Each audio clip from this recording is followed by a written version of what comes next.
Nonprofit organization 30 House Philippines participated in the 2024 30 Assembly last Saturday. Their collective mission is to work towards zero exclusion, zero carbon, and zero poverty. To enlighten us more on their goals, joining us via Zoom is their coordinator of 30 House Philippines, Maricar Baticulon. Good morning. Thank you very much for joining us. I'm sorry I used your whole name there, but let's go on first and talk about what 30 is. Can you tell us a bit first about when it was formed, the international body, and of course the local one, and what it has done so far to achieve its mission?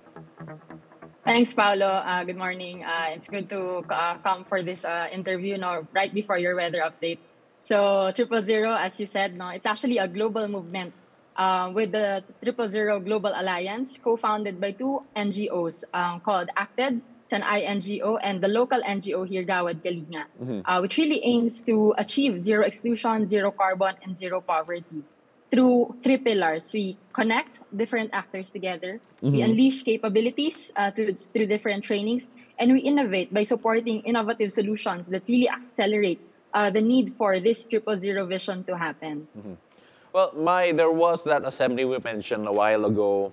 Can you tell us a bit about sino nag-participate dito? And of course, what were, at least for you, the most interesting insights that was shared for the fight against climate change? Right. We organized this 2024 30 Assembly, co-created with more than 20 organizations working on civil society, nonprofit organizations, social enterprises, local government units, and all other sectors to really reflect on what is ahead for us towards 2050. How do we create a shared roadmap to bring that 30 vision into a reality, especially for the Philippines? And one really striking insight that we really got from the conversations in the morning, where we had talks on education, civic action, and entrepreneurship, is that we are not collaborating enough, and we need to have a concerted effort if you want to address these interconnected issues. Because, for example, you talk about the weather earlier, climate change is actually definitely affecting the poorest of the poor. It might leave people behind. So we need to make sure that all organizations, all sectors, are on board and are actually cooperating. So this assembly was an avenue also for different organizations to connect with one another and explore collaborations so that we can really have a systemic solution towards different issues that we're facing. Especially in the Philippines, we know that we're one of the most vulnerable countries to climate impacts, but we don't really contribute a lot to carbon emissions globally. So with this inter-country, inter-organization collaboration, we want to bring forth these solutions on the ground and really reach the poorest of the poor and the most vulnerable through the different activities of the organizations who are part of the 30. Yeah, you mentioned it a while ago, collaboration, there's a lack of it. Is that the biggest stumbling block in this advocacy in particular?